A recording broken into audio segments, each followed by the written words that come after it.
Well, good evening. I'm Gary Hendershot. I'm going to be your host for the first hour of Wide Awake News.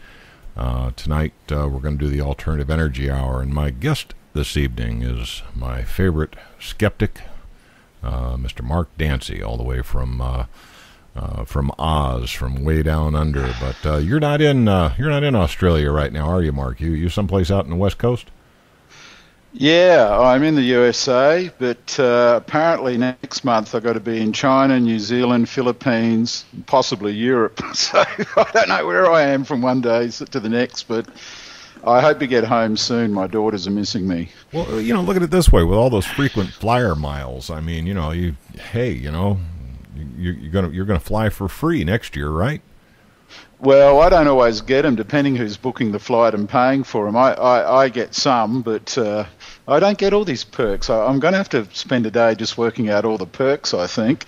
So, yeah, because there is one I get where you have to put up a lot of guests in a hotel, so that goes on my points, and you get a few perks, but man, I'm sick of aeroplanes. So I'm really looking forward to next year, where I've decided I'm going to limit myself to 12 flights, and that's it. Anyway, if you want to know what I'm talking about tonight, what's new and exciting in the wild and wacky world of alternative energy technology? Well, I like the word alternative energy. I'm actually going to touch on free energy, with goings on of the free energy. Then I'm going to talk about enabling energies, and then I'll give you an update on some alternative energies and a bit of what can be done and what people can do. So I thought we'd do that. But first of all, somebody was talking to me yesterday from Europe, wanting me to come over for a conference and talk there. And they said, it's like I'm Darth Vader, you've got me, or Darth Danzy. It's sort of like I'm against the free energy people. I'm actually not. In fact, I'm like Sterling. I started off like Sterling, that I wanted to find out what is this free energy and who's doing what, and is there something possible to bring about the change. I become a skeptic by default. When you've seen things 99 times out of 100, or even go higher than that, and they don't pan out for whatever reason, whether it's measurement or whether it's a scam or whether it's for whatever reason, Gary, is that you become a skeptic by default. And people, the image I don't want people to get or understand is, I'm not out there to debunk it. I'm not out there to push it over and say, no, that can't be real. That's not my point of view. My point of view is I go in with an open mind. The scientists and the engineers I bring along with me, some of them have been working in this field for years, and they're all on their journeys. So I'm not actually out to disprove it. However, experience will tell you that if you've done something, if you've seen the same old generator with a pulley driven by a motor, plugged in the power point, doing over Unity a dozen times, you know what you're going to expect. And normally it's just they don't know how to measure. The real thing I ask them all, can you close loop it? And I heard an excuse the other day on your other program, Stern. They haven't closed loop it because they want to keep electronics happy. Give me a break. I can filter. I guess in some parts of the world they haven't invented a filter capacitor yet. But Storn is a real easy target, and mainly because they've promised so much and delivered so little over so many years. But now I'm still going to keep an open mind, Mark, and I'm going to think, okay. Well, they've taken a different approach. They're not trying to do some kind of whiz-bang magnet motor now. What they're trying to do is they're trying to basically get game on the cold fusion bandwagon. It sounds to me like what they're playing with now may have some relationship to a cold fusion type technology. And they, for all I know, they've really got something for real this time. So it's that they could have, but my motto is, rather than build up people's expectations or claiming it's real and that, sure, know about it, but let's wait till we get the data. Remember my catch cry, show me the data. And cold fusion's a classic one.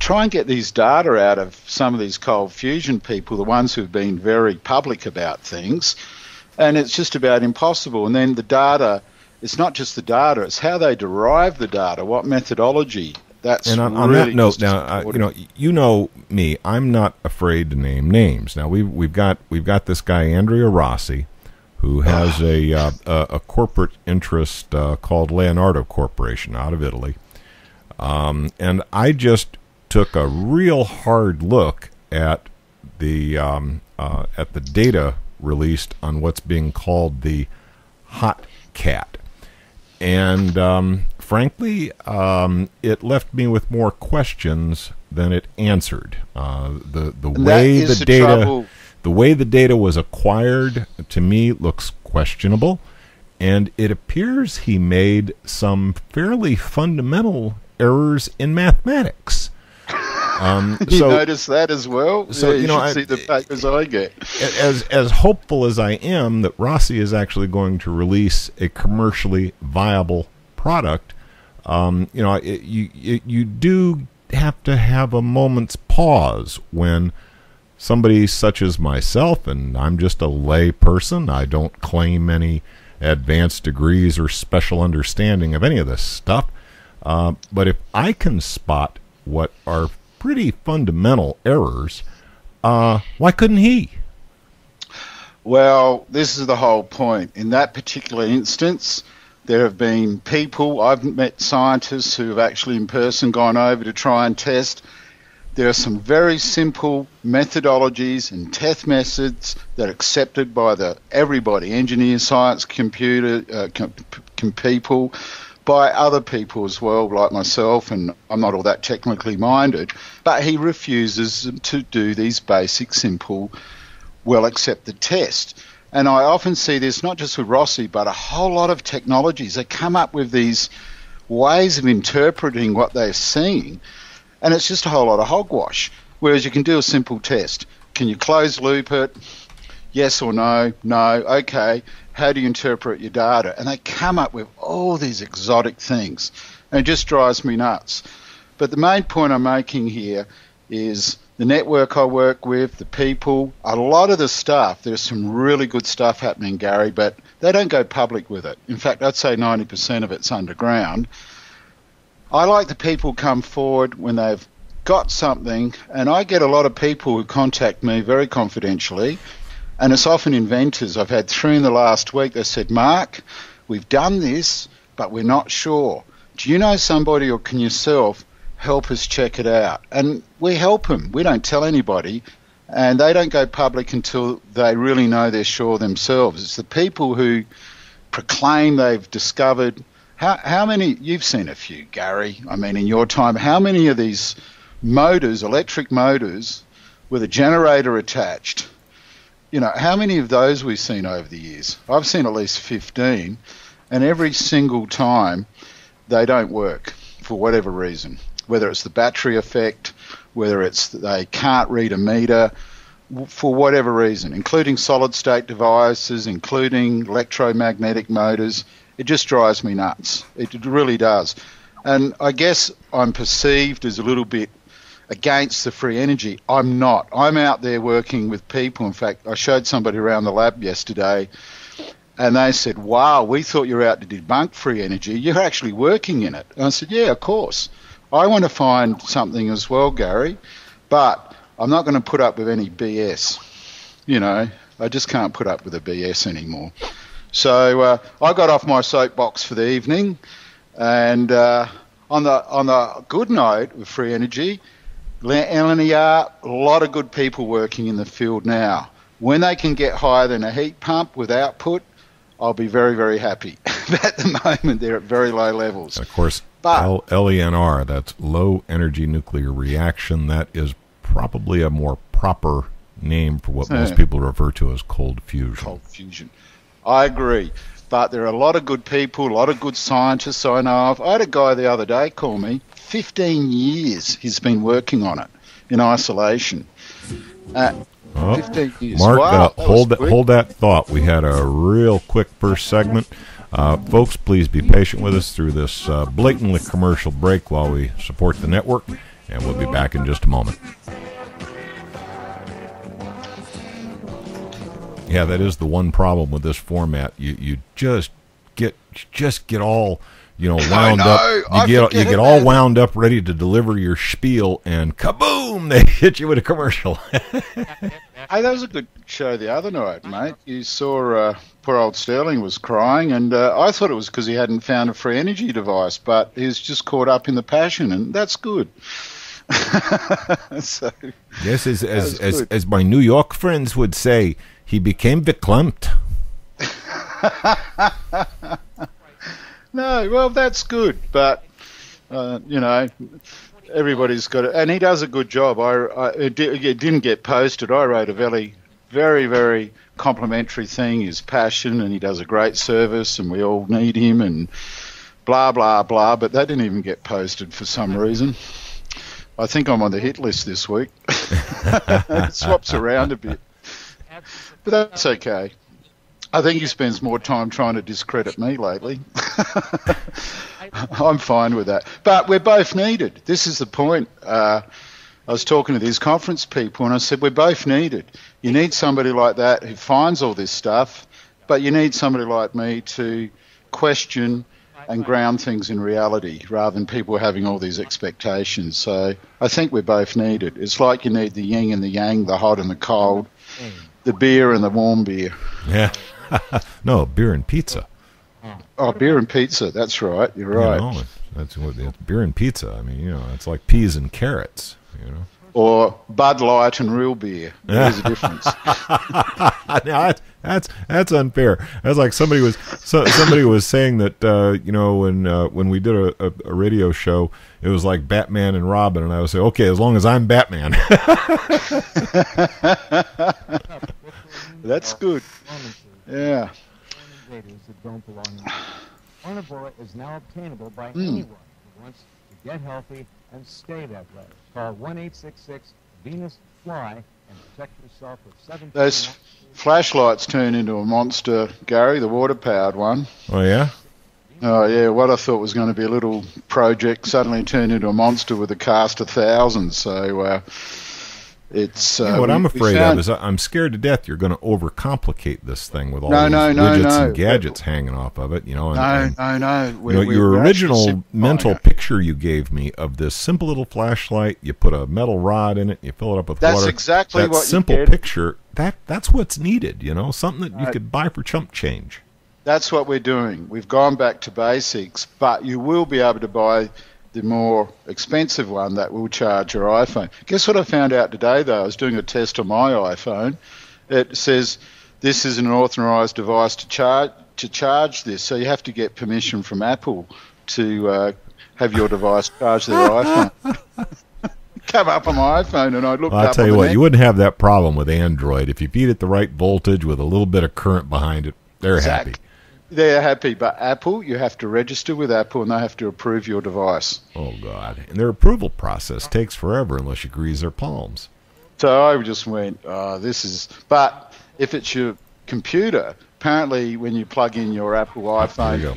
There you go. Okay, we've made it back from our first break, and I am Gary Hendershot of SmartScarecrow.com.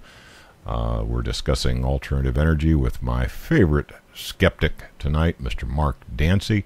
And I think just before the break, I think we had pretty much summed up, the fact that grown adults who are trying to pass themselves off as alternative energy inventors can't seem to read a meter correctly or do simple mathematics.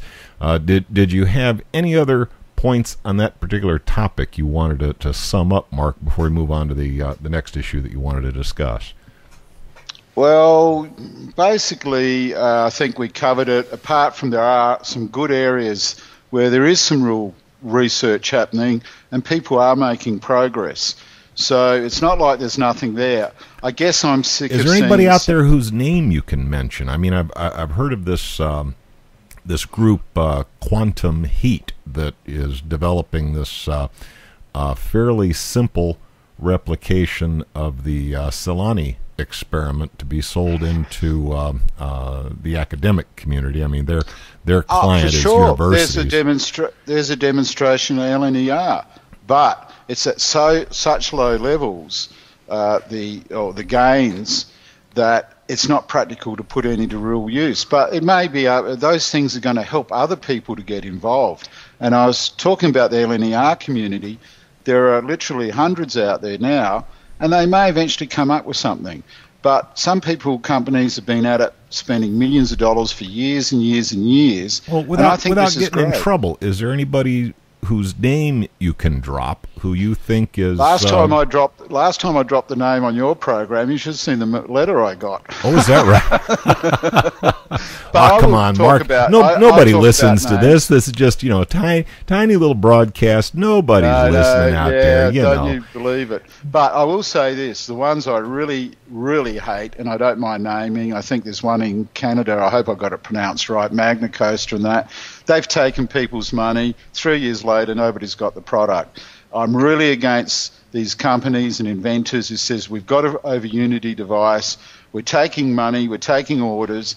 I'm out to bust those. If you want to know somebody I really want to go and bust, it's those people who say, give me money, I've got it, when they haven't and nobody's, really had a close look. But getting onto the positive side, Gary, there is some very good stuff happening. I believe the breakthroughs are coming or certainly working, and a lot of these people are underground, but very much so. If you go back to Floyd Sweet stuff, that's worthwhile looking at and having a bit of a closer look at. A lot of these old people and people they become legends, especially after they die. I've gone through a lot of those, and things get exaggerated as years go on, and all sorts of theories get built in, and it's very, very hard. But the good side is magnetic, solid state, not magnetic motors and rotating things, but being able to flick magnets. If you've got an isolating magnet that takes very little flip it, Gary, it's just like having a magnet and a copper coil floating around somewhere. So if you've got an isolating magnetic field and you can collect the energy with a copper coil or something, that's where I think there's going to be breakthroughs, and there's a lot of work being done there. So I'm very confident about that. And then I've got my good friend, there's a couple of buoyancy ones. I don't know. I really don't know. But, I've still been waiting for that call. Well, no, there was that one. Where were they? I think in Oklahoma. That you were pretty high on. You thought maybe those guys were going to be able to show something fairly soon. They still believe they can, and they still believe it's fairly soon. But I like them because it's got 94 people involved now. And what I like that one is the engineers and scientists are split on this one. And I saw enough to convince me it's a possibility. And the next time I go down there, which I've been told is in the very near future, but we'll see, is when I can sit there, verify it for a couple of days, then we call in a whole pile of other people to verify it, far more qualified than me, and that's a possibility. But there are some areas, and of course the materials. I actually can't talk much about this one because I get into trouble, but I have seen it's been verified by very renowned scientists and major corporations of materials technology. When the materials are created, they continuously put out a small bit of power, and it is not a voltaic reaction. It's not a battery. Okay, so it's not galvanic. No, it's not galvanic. Not voltaic. Not voltaic. It's not a battery. And the physicists, depending which one you talk to, all agree. They've all got a different theory, but where the energy can come from is explainable. But these devices or materials are at a very low power output at the moment, and it will take 2 or 3 years. It's mainly engineering now. It's architecture and engineering. They know what the materials are. They know what they do. Some time ago, John Hutchinson was showing some kind of crystal battery where he had gallium and a whole bunch of other stuff that he would mix up and then bake in the oven, and it was apparently producing power and continued to produce power for a fairly long period of time. Are these technologies that are kind of related to what Hutchinson was showing off maybe 10 years ago? They're different, but he was touching on a related field. There is actually 3 ways I've seen this done. One is, I can't really talk about them, but 2 of the methods are totally different from one another, but that one's that simple, it just makes common sense. And that one works. But for it to have an impact at Mark, Walmart... please remember where you were in your discussion. I can hear that bumper music starting up in the background. Folks, we're going to have to take our bottom of the hour break. We will be back right after these commercial announcements. Thank you. Right in the middle of the wind-up, and just before you could pitch. Yeah, that's okay. I'll get on that one. Wide Awake News Radio and wideawakenews.com. In 2007, 26 million Americans were on food stamps. 2012, the numbers exploded to over 46 I'm getting mixed feedback from the audience. Some of the audience tells me I should edit out the little banter that we do during the commercial breaks. Others are saying, no, don't edit out that banter. That's really some good stuff you guys go back and forth with. I keep forgetting other people are listening. Well, yeah, only the folks in the Justin TV chat room are able to hear us. Oh, they're good people. And but when I post it up on YouTube, sometimes I edit out the commercial breaks. Other times, I leave in the banter that we go through during the commercial breaks. And I'm getting mixed feedback from the audience. Some of them say leave the banter. Others say no, just edit that crap out. And all you guys were doing was talking nasty about somebody's mama. Well, I said some nice things about Sterling today, so you better leave that one in. Get in his good books again. Yeah, maybe I think we're supposed to be filming on the Rinse Radio Network. Supposed to be filming this reality show. He wants to take a crew down to go and film that guy who's got the device, but he hasn't built it yet. Well, not much point in putting together a film crew unless there's something to film. Well, I want to go film the one that's been running for 19 years.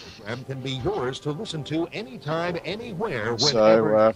So that'll be cool. For pennies a day, our subscribers can download any of Jeff's thousands of programs featuring a treasury of newsmakers, researchers, eyewitnesses, and incredible subjects, all in MP3 commercial-free, crystal-clear 56-bit digital sound, and take these often unforgettable programs with them wherever they go. As a subscriber, you can also listen live at airtime, online, anywhere in the world, or browse through our archives of over 10,000 hours of legendary broadcasts. Subscribe now by taking the link at the top of Rents.com and enrich your mind with the most unique panorama of vital information and the best independent, honest journalism in radio.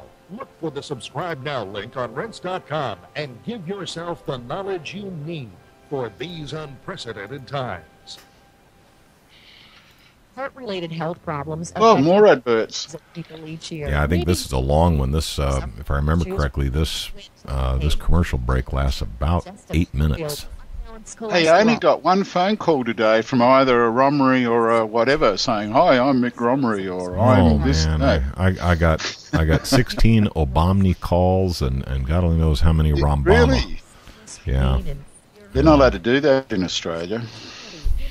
Well, that was the best legislation they did. At this point, everybody's nagging me to do an absentee ballot. Well, my polling place is only a half mile up the road. When they open the polls, I'll be there and I'll vote. I ain't going to vote for either a Democrat I used or to a take Republican. my daughters to vote for me when she was about 7 or 8 years old. I'd take her in and she'd pick them for me. I figured, well, it's her future, so she would come in and vote for me. It was great. I don't know. Blame her. It's all her fault. Yeah. So don't blame me. You voted for him. And we're back after the first half break with Mark Dancy. And Mark, just before we left for that break, you did the wind up, and we interrupted you with a commercial break just before you were able to pitch. So we got your wind up. I'm ready for your pitch. I got my catcher's mitt out there. Let's have it. Well, I wasn't really pitching anything. I was just saying that there is a lot of good work being done out there. There are some good real science being done on, quote, free energy. I won't call it free energy. There's always comes from somewhere. But I think what's happened is the community is very isolated. I mean, we're involved in it. It's like our whole universe revolves around it. But the wider population isn't. And gradually there's been a bit more attention. If Rossi did some good thing, it was to take it out to the wider community for debate. So there is some hope coming. What I'm more interested is what I call enabling technologies, Gary. My thing is, back to the days when my daughter says, what are you going to do about the environment? And I'm looking at what's holding us up. And there's some great stuff happening at the moment. If you want to, what's holding us up from being off the grid or for driving that electric car, it's the batteries. It's always the energy storage. And that's what seems to be the biggest single problem with, and the cost of it, and you have to replace it. And I've forgotten the name of the company we talked about a couple of weeks ago or a month ago. There's a great company in the US at the moment. It's got a very simple, non-toxic, low-cost battery, and that's going to be really, really great if you want a 20, 30, 40-year battery life. Very cheap to make. They're testing it on solar farms now. They've just got a $15 million loan. They're going to crank these batteries out. It uses a cotton separator. It's using basically salt water, and I forget what the other material is. Those technologies are going to be very enabling. The other one to look out at, and companies are spending hundreds of millions of dollars on this, what they call the zinc air and the lithium air and all these air batteries. And I got hold of some materials this week on my little project, my little water flashlight, you know, the one that's powered by water. Sure. Mm-hmm. And I got some materials, and I'm going, wow, what I started with, you know, I think we started 6 months ago getting a whole milliwatt or 10 milliwatts. I'm getting 400 or 500 milliwatts now, which is quite a usable bit of stuff. Yeah, but now you're using fairly exotic materials. I mean, I keep hearing one of the justifications for bombing Afghanistan was that, you know, they're sitting on a whole bunch of lithium, you know, so they got our only consumable in like the water battery that I'm talking about is magnesium. You know how much magnesium's in the ocean? Oh yeah, well yeah, magnesium. Trillions of tons, right? Trillions of tons. So we consume that. But what's enabled us to do this? If you just go and shove 2 electrodes in water, yeah, you get nowhere fast. But what's enabled this is the spin-off of the materials they're using for cathodes, and that from other technology development, from fuel cells and all that. I'm just blown away because suddenly we're getting a non-exotic, and these are using absolutely non-exotic materials, and cleverly putting them together, I guess, was the exotic bit. They're enabling us all of a sudden that, as you know, we're going to be releasing a flashlight. And that flashlight means it will run for years without having to replace the electrode. The electrode is very cheap, but rather than having all these millions of batteries, you're not going to need batteries anymore. And I call this enabling technologies. It's not free energy, but it is an alternative. And we're tapping into like magnesium as the only consumable. Well, there's actually a couple other things in there, but it makes it very, very simple. And then suddenly we got all these applications we're going to apply it to. But this particular power source, we're talking about a metal rod about the size of a couple of C batteries end to end. Yep. Smaller? AA batteries. That's small. And if you keep this thing in a sealed container so it's not exposed to air or moisture, you can leave the darn thing sitting on a shelf for an indefinite period of time. Decades. You pull it out when you need it, stick it inside the device you want to power, add some water. Leave it in the device. Just leave it in the device. It might build up a very small oxidation layer. As soon as you add water to it, it'll fire up straight away. So you can leave it on the shelf for 20 years in the flashlight. So you've got an indefinite shelf life for this thing, yes. And when you need it, you add water and you got light. Now, yes, it's a lot not of light. Shall we say, the volume of electricity you can get off of this thing would probably not be suitable for running a home. But you know, if the lights are out and you'd like to have a little bit of light, or maybe as we were talking before, maybe charge your iPad or something of that nature, it would probably suffice to do that. Is that a fair assumption? Well, you could actually, if you wanted to, with the technology that's available now, we can run your car, we can run your house. In fact, they've done this before, but it's not economically viable it still costs you more than gasoline, it'll still cost you more than electricity. But I was reading up on a bit of history using not too dissimilar technology. They did a car 10 years ago in Japan and run over 1,000 kilometres. And I worked out I could drive 3 times across America and back without stopping with an electric car with this technology. And but the cost of it, of replacing the consumables, it'd be more expensive than gasoline. But it is possible. However, when you get into replacing battery economy, like you wouldn't go and put 5,000 ever-ready double A's in your electric car every time you wanted to drive down. That would probably not be economical. Right. With this, the economics is one electrode is about 25 to 30 batteries. So once you've got your water in there, this will run for several hundred hours, depending on the configuration. So if you just only used it for an hour a week, you should get several years out of it. If you're camping and you left it on 24 hours a day, you probably get a few weeks, normally several hundred. In fact, I'm looking at one as we're talking. I shoved some water in there 300 hours ago and it's still powering away. And looking at the electrode, it's probably got another 300 hours in it. And this will be, you know, I won't tell you it would only cost a few cents to make, but they'll probably sell for $1 or more in the shops. And I'm not plugging this, I'm just saying it's another enabling technology. By using the existing technologies that are out there now that have been developed for other purposes and applying them in different ways, we are going to see a lot of breakthroughs.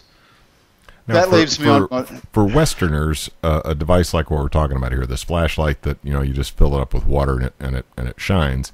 For Westerners, this would probably be kind of a novelty item. I mean, it's something that you could buy for pocket change, stuff that would normally fall into the couch cushions.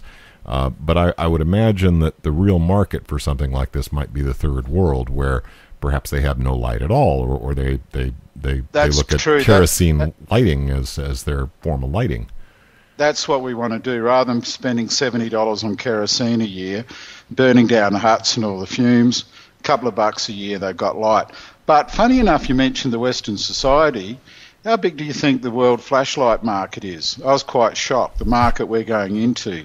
I have a funny feeling, I probably have a couple of dozen of the things laying around here, most of them out of juice. Batteries, yeah. Actually, a lot of people telling me that. I had a accountant phone me up the other day. He says, I just checked my 6 flashlights, not one bloody works. Sorry, I didn't mean to swear, but that's what he said to me. And he said, with yours, all I'd have to do is put it under the tap and it'd go for a few hundred hours. I said, yeah. So getting back to the market, we thought, we'll just do a few, The world market is $12 billion a year. 12 That's a lot billion of chump change. Flashlights per year. Not flashlight, dollars worth. American market Mark, alone is 1.8 billion. I hear that bumper music again. We're going to have to take another quick break. I think we did manage to make all of our points on this particular issue, though. So we'll be back with our summation. It'll be the last segment coming up after this break. I'm telling you, man, this hour goes so fast. I can't believe it. It feels like 5 minutes.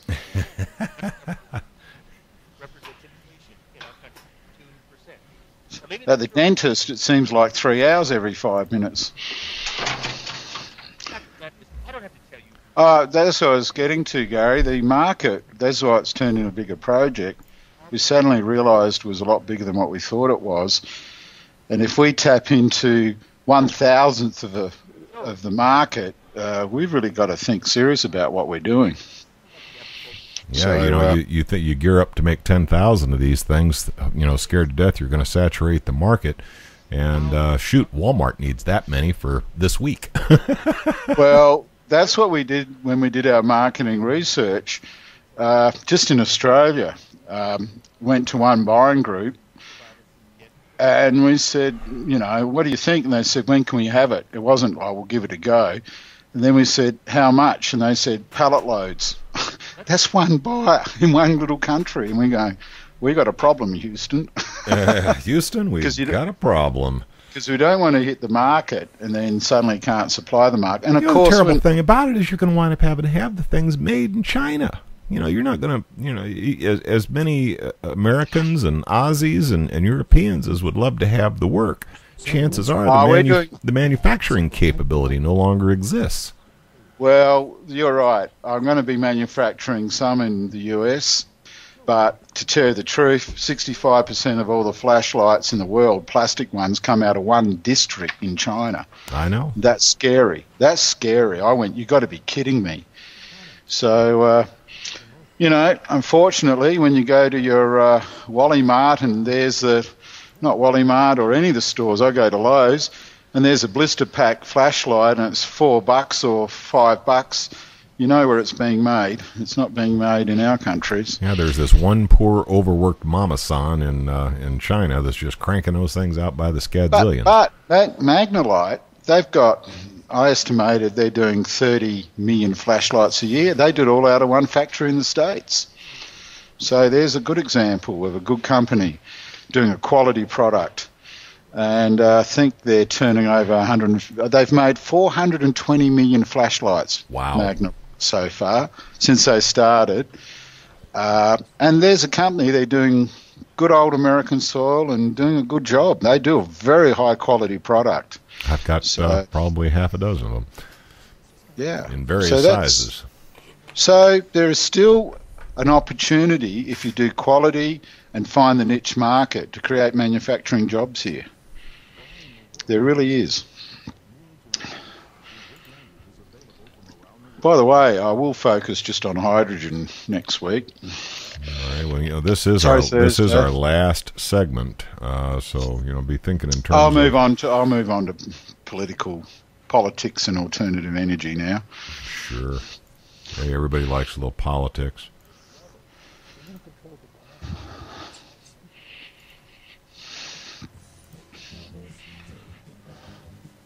I think we're starting up. Alrighty, I'm your host for the Alternative Energy Hour, Gary Hendershot. My guest tonight is Mark Dancy.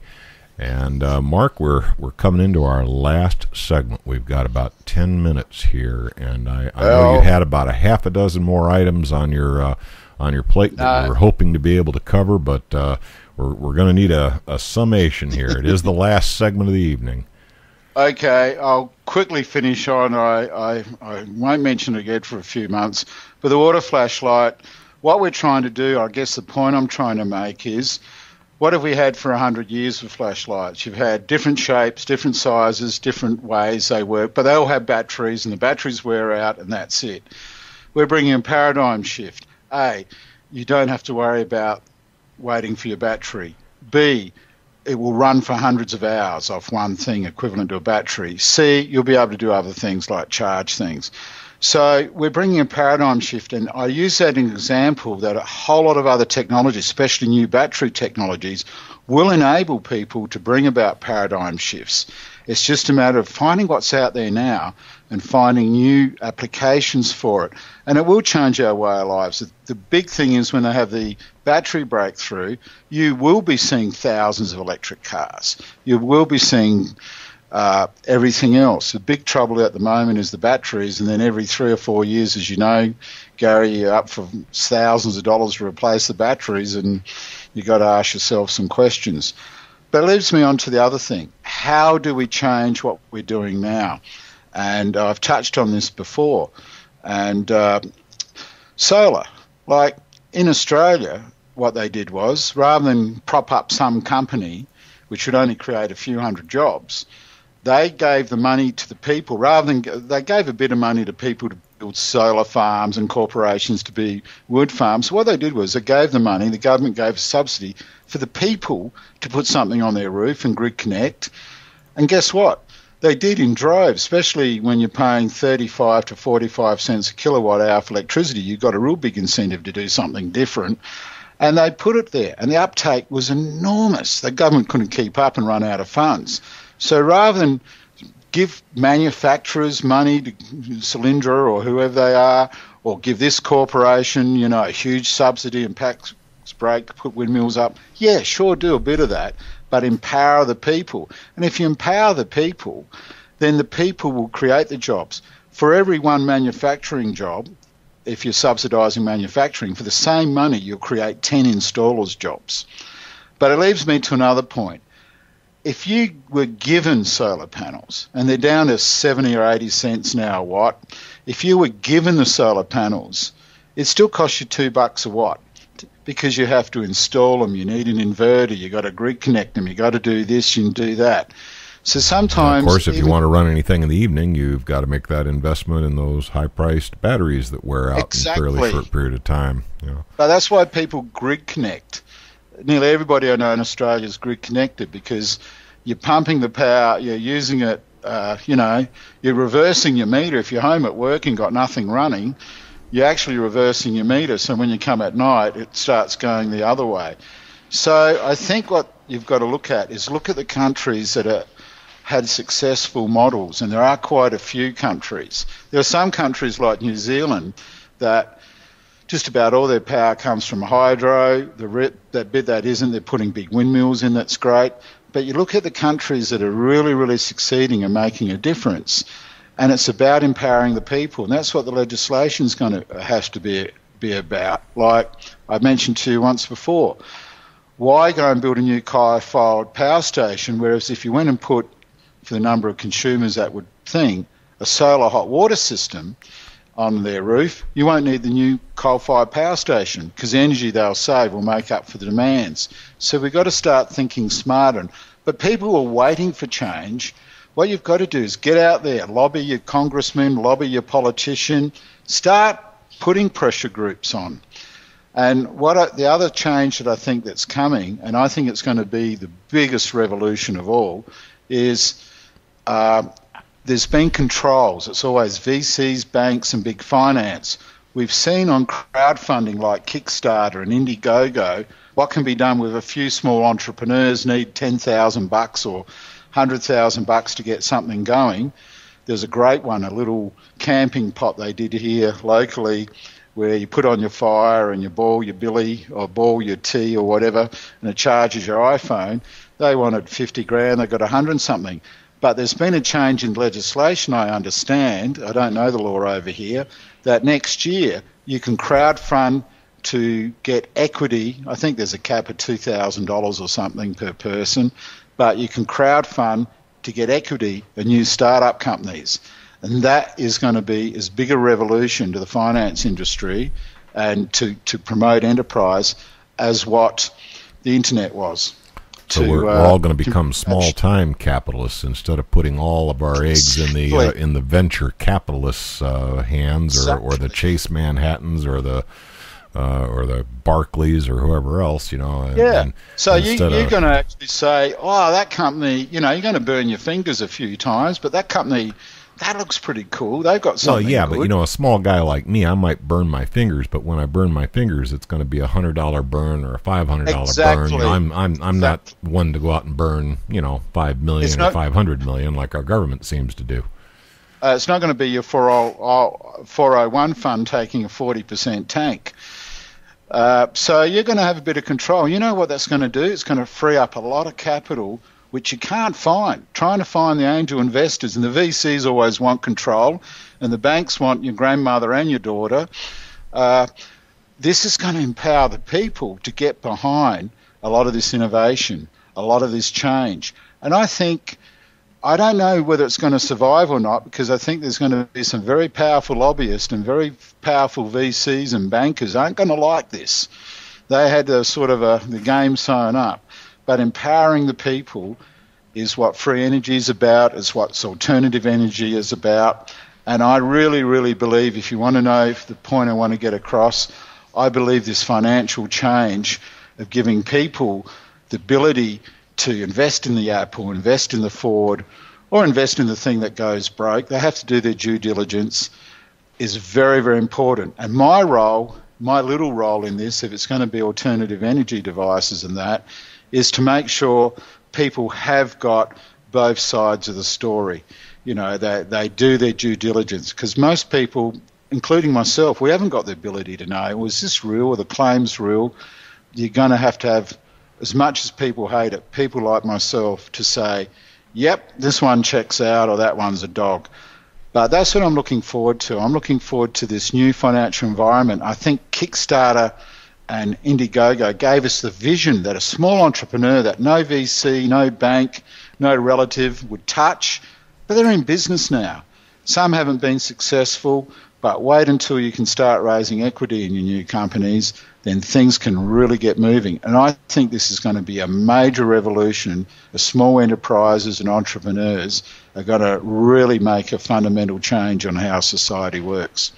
So I guess that's my summary, Gary. We got a bit off alternative energy. Well, that's okay. You know, one thing that I was asked, and I don't know, I'm always asked whenever I have you on as a guest if there is a website that you wish to promote. I mean, I am prepared to handle some blatant self-promotion if you would like to do so. Mate, I still haven't had time to do a website, and the companies I work with, none of them have websites. But I will have one, I think, in 2 months or so, perhaps a water flashlight that you can plug that. But I think the main message I wanted to get to tonight, I went through those topics, was I think a fundamental change is in the wind, and I think this new way of financing is going to accelerate the development of free energy, alternative energy, and other enterprises, and I think it's a great thing that's coming. I really, really do. So I'm a bit like Sterling tonight. I'm the evangelist, I'm the optimist, and I think great changes are in the wind. And I know how hard it is to find capital. We've got this, we've got some projects here. The proof's in the bag. It's been signed off for people, but nobody wants to take a risk. They rather come in at stage 2 where it's ready for market, and they'll put 100 times the money in because that's what they're used to. They don't want to take a risk. This is going to let people to take little risk, and they can make up their own minds, but some of these things get backed are going to make huge fundamental changes in society. So that's it, Gary. I think the real solution is government legislation, empowering the people, and changing how we can empower people by the people. And I think this is coming, and you're going to start seeing it happening next year.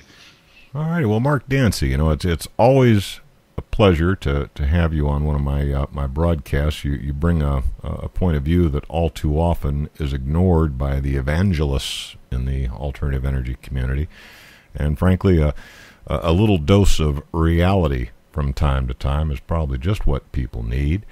For those in the audience who might like to catch up on what goes on in my part of the world, I do have a website, unlike Mark. It's smartscarecrow.com. I do maintain a blog of show notes with notations on all the various broadcasts I do.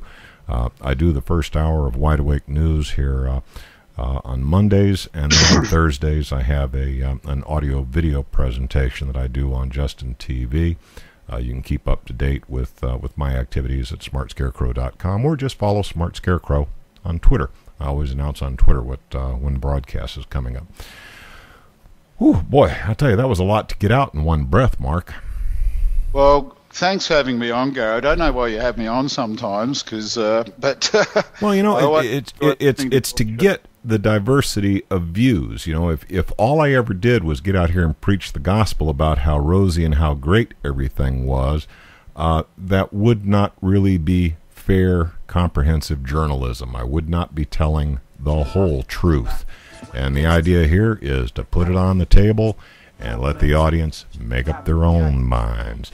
In any case, Mark Dancy, thanks again for being my guest. I hear the bumper music playing in the background. We are done for the night. That's it for the Alternative Energy Hour. I think Charlie McGrath will be along just after this break. Y'all have a good evening. Cheers, everybody. All righty. I'm going to go ahead and break from Rents Radio. Thank you very much for producing. And let's see. Mark Dancy, it's just you, me, and the regulars in the Smart Scarecrow chat room. Any parting comments you'd like to put forward for the guys in the Justin TV chat room? No, I'd like to. If anybody's you might want to give them a little hint about what we're going to be talking about on Thursday. You are my guest on the Thursday broadcast. Well, these are the regulars. These guys will be there on Thursday. HHO, but I'm going to do two things. There's one, I'm going to introduce somebody who's got a pretty good unit. We're going to talk a little bit about the history of HHO, the reality of HHO, and sort of what's been happening. But I'm going to put something else up there too, and tell you some of the work I've been working on. A lot of people, HHO, you electrolyse and throw into the airstream. I work with diesels, right? Older diesels, it works great sometimes it doesn't. But what if you can crack the fuel into hydrogen and CO? What if you do that in the actual fuel and it gets carried by the fuel? It'd be amazing at the results that you can get. And what's really cool about that... Are you going to do any disclosure for us on what tricks you use to pull it off, or is it all secret, hush, hush? I mean, I get so much of this... It's not all secret, hush, hush, but I'll talk about the principles, but... Now, I can tell you that I have seen a significant charge placed across diesel fuel and seen absolutely no reaction. So there must be more to it than just electrolysis. Oh yes, this is straight science. There's 3 ways to do it. There's got to be a catalyst of some sort. The reason you need to do it is back in the old days you had a single shot of diesel, and diesel engines are pretty primitive. Nowadays, and the HHO does make a big difference on those old diesel engines, but the modern diesel engines are injecting the new models coming out are going to be 2,400 bar injection pressure, wow. Gary, and that's sort of like. And, of course, what the HHO used to do is get these big droplets and make them burn faster. Now they're getting very small droplets, and they're getting the better combustion, so it nullifies it. The other problem you have is with the modern engines, they've got up to 6 injection events during the single burn. So they're coming in, get the thing started, and then they're coming in just the time frames is insane. And they're actually injecting it. The trouble is, if you're injecting through the air HHO with these modern engines, the HHO gets all blown away or used in the first fraction of that burn, and then all the following injections, the HHO is not having impact. But if the hydrogen is carried through the fuel, it then can actually interact during the whole sequence. So there's a whole new way of looking at the science of, is there something to HHO? And how can you improve it? And all right, let's not give them too much. We're just supposed to give them a little teaser here to get them all excited about what we're going to talk about on Thursday. Touch on some of the engine technologies too that are out there that are being built. There's some really good engine technologies out there now, and they're starting to get some ground. So I'll touch on that as well. All right. So that's Thursday. It was dedicated to HHO. Alrighty, now to the Justin TV audience, I do want to let Mark go here shortly. He was very kind to spend this much time with us, and he will be my guest again on Thursday, and we'll cover some. And short notice. You that was some fairly short notice, wasn't it? But I will take a few questions from the audience. I mean, if you've got any really, really good questions you want to toss Mark's way, I'll do my best. Can Mark tell us anything about the flashlight in the construction? Will it be anything like the mag light? Can Mark tell us anything about the construction? I think they want to know how it's what's it made out of. I mean, the last time I was discussing this with you, you were talking about a cheap plastic body, as inexpensive as you could make it. Cheap plastic body. Well, it's going to be a quality plastic body, not cheap. But there're going to be different models, and more or less look like the lanterns that take the 6-volt batteries and got a bit of a handle on. And we'll also bring out a smaller one that would take normally a couple of C cells or something. So they're just going to be made for the market price. Because one of the bad things is whatever you manufacture for, it's 5 times that is what it ends up on the shelf at. That's the trouble. By the time it makes crazy. through you got your manufacturer, they've got to make a little piece. Then you got your distributor, he's got to make a little piece. Then you got little piece. They take a big chunk. Well, yeah, and then you get, and by the time you get to the retailer, he's got to make a piece. Usually these things pass through 3 or 4 hands before they make it to the consumer, and everybody up and down the food chain expects to get a little bite. Yeah, well, it's about 4x, 5x, and 6x depending on the product. So we're actually looking at. We had to really, really take a step back and to move forward, if you like, and it's given us a bit of breathing space to just really test out. Well, I guess you've got to compete against the bubble packs that are hanging as an impulse item at the cash register at Home Depot, where you buy a pack of 4 flashlights for $5 or something like that. Well, here's an interesting statistic, Gary. When I did my market research. Of the $1.8 billion worth sold last year, in volume, yes, the below $5 impulse buy in volume, but in actual monetary terms, so if you like, 1 billion out of that 1.8 was actually for the more expensive flashlights. So the guys making a high quality piece like a mag light are actually capturing a fairly substantial market share. They sell up to flashlights up to $1,000 each now. Whoa! And like I said, I was at Walmart. They're selling them some for $55. We want to be. I think I've got a couple that I bought for about $35. So I've got a couple of mag lights here that we're going to be retail, quote retail. We'll be under 20. I don't know exactly what, but you're going to get a fairly decent device, and the recharging one that can charge your iPhone will be in the 20 to 30. But when we release the smaller one, that might be your chump change one, but you still have to get them manufactured and distributed and God knows what. So if it costs $4 to make, it sells for 20. That's the truth. So believe me, I understand. I've been there, done that. That's out of my hands, my friend. Yeah. I can't help that. Believe me, but we want to do a real quality project. I do understand the supply chain. That's one of the few things I do understand. I've been at all the levels of the supply chain and understand how that works. I want somebody. I mean, I'd love to have an advert on Sterling's and give him a big chunk rather than all the retailers. If the people, hit his advert and comes to us. I want to do a lot of online sales with this one worldwide, because the other thing we can set up chains in Australia and in the US and for filmers and logistics and all those people. But how are you going to but how do you get out there to the rest of the world in a hell of a hurry? And fortunately, online sales, I think, will be a large part of what we do, just linking up to the right people. Anyway, any technical questions? I think that answered the question. Oh yeah, we covered. I think we have beat that horse pretty much to death. Yeah, that one's to death. I don't want to talk about the flashlight until I've actually got one in the shop, or Sterling calling me a. All right, guys, I'm about ready to cut Mark loose. So if there's one more really, really good question we can toss at Mark before I cut him loose for the evening, please post it up in chat now. And I just want to take my hat off again to Zero and Russ and RWG. I love those guys. They're the ones who are really contributing the collective knowledge to help stuff. And all the guys working in the workshops like that, I take my hat off to you. And I do the same here in the evening. I play around in the workshop, and I take my hat off to you, because you're the guys who are my real heroes. And there is a recurring theme. I'm not sure why, but there is a lot of interest in this guy Keshi.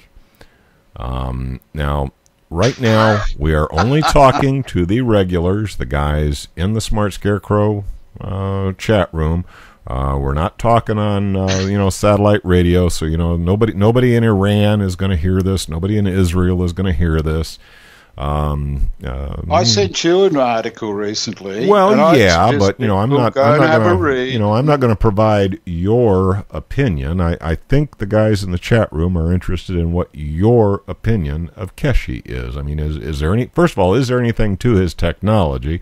And should I really care what the guy's politics are if he's really going to deliver me a flying car and robot slave?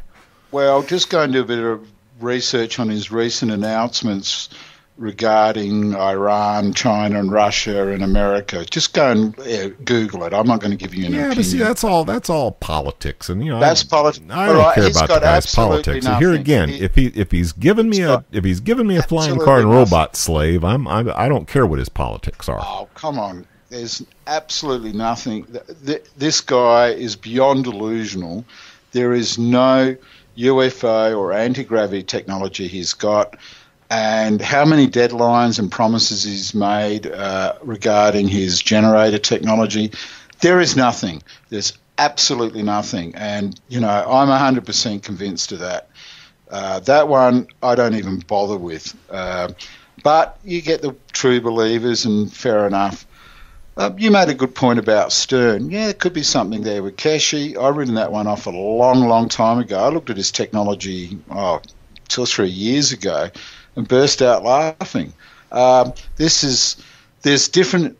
You've got to take on board the politics and see what the real agenda is, Gary. There's a whole lot of other issues there. It's so interconnected to politics. It's connected to world issues. They're using the free energy or the anti-gravity as a platform to get people's attention for other agendas. And that's how I view it. There is nothing there. Nothing's been shown. There's no data. Whole lot of bollocks. I guess I couldn't be clearer than that.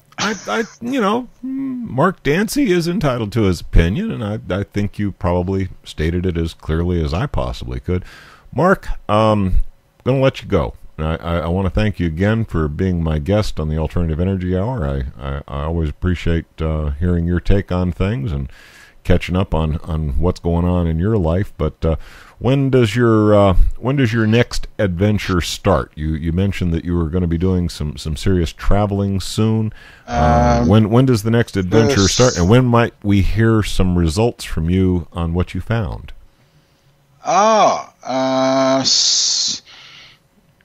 Probably end of November I'll be back from my latest adventures. I am meeting up with a very good group in New Zealand, and they've got some pretty good technologies down there. So using thermal superconductors, that's something that's worthwhile talking about. We've never talked about. So I'll go and gather all the stuff on thermal superconductors. We actually got a couple of these materials, Gary, and I had my head scientist here saying, this is all BS, and we actually got a cup of hot water, and we got these 2 rods. One was a copper rod, a tube, normal little copper tube about, metric, and the other one was coated with a thermal superconductor. And we put his finger on the first one, the copper one, and it took about a minute and it got slightly warm. The other one, he burned his finger off instantly within a second. Now, that is a good technology. And I'll get you a sample of that, actually. But that one, the first time I had the same demo, I won't say the language I used, but it knocked my socks out. That suddenly opens up, and it's cheap as chips.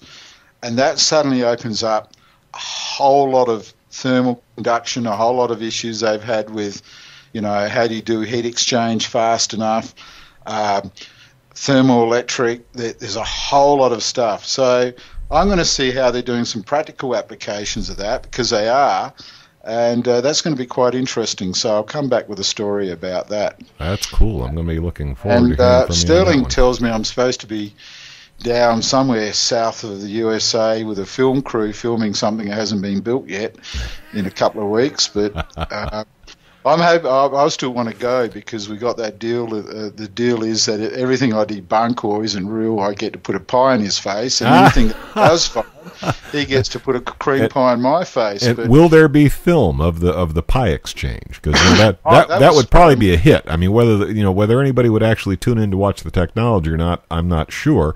But I suspect that the pie exchange would probably draw a lot of viewers. That was part of my deal doing the program, was actually that had to be filmed and aired. Sterling agreed in good humour. He's good like that. He thinks that he's going to be throwing a lot of pies my way. Well, if we went by the last 6 years, I don't think he'd find a bakery big enough. I won't find a bakery big enough to keep the pies up. But it's all been done in good humour. And, in a situation like that, they'll probably be filming me sort of playing with my Angry Birds game, waiting for hours for whatever's not going to happen.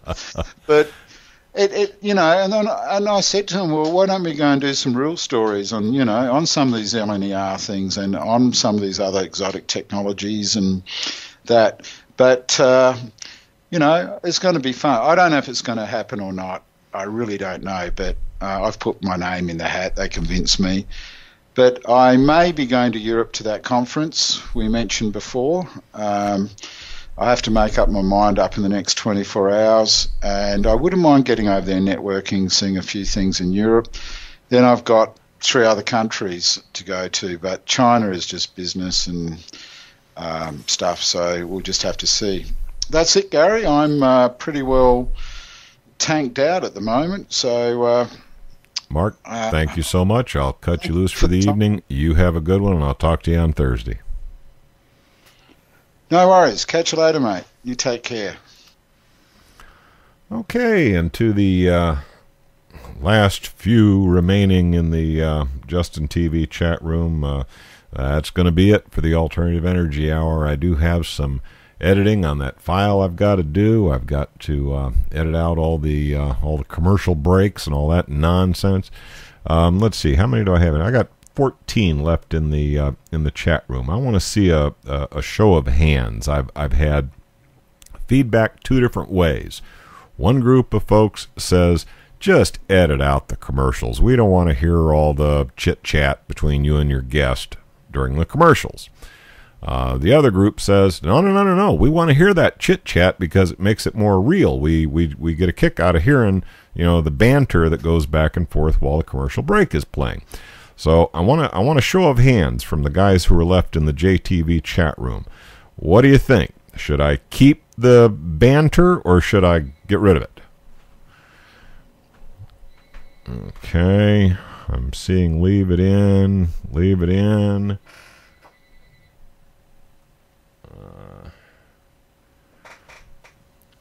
Keep the chatter. Okay. All right. Well, if I was to make the decision based on the opinion of the audience that I'm talking to right now, it would be okay. Let's leave the banter in. Now, you understand, I do have to edit these files because YouTube gives me fits if there's any of the bumper music in there. So I got to go through and I got to try and clip out the bumper music. But I will do my best to leave in the back and forth that I do with my guest during the commercial breaks, because frankly, every once in a while there is some interesting information exchanged during the commercial break banter. So I kind of have to fall on the side of the ones in the audience that I'm seeing right now that some of that material is interesting and should probably be presented. All right, guys, that's it. I've got to break the connection and get to editing this file, or I'll never get it done. Y'all have a good evening. Thank you very much for listening.